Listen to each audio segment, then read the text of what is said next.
دانایی که گرگی خیره سر هست پنهان در نهاد هر بشر. لاجرم جاریست پیکاری سترگ روز و شب مابین این انسان و گرگ.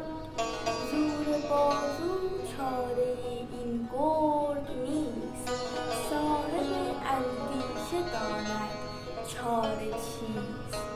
ای بسا انسان رنجور پریش سخت پیچیده گلوی گرگ خویش.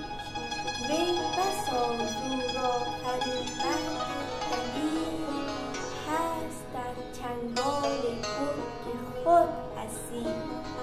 هر که گرگش را دراندازد به خاک رفته رفته می شود انسان پاک. وانکه از گرگش خورد هر دم شکست گرچه انسان می نماید گرگ هست. وانکه با گرگش مدارا می کند خلق و خوی گرگ پیدا می کند.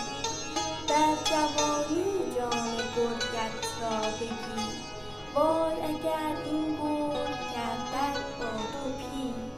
روز پیری گرچه باشی همچو شیر ناتوانی در مصاف گرگ پیر. مردمان گر یکدیگر را می درند گرگ‌هاشان رهنما و رهبرند.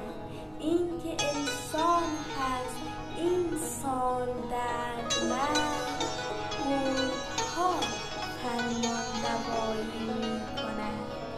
وان ستمکاران که با هم محرمند گرگ‌هاشان آشنایان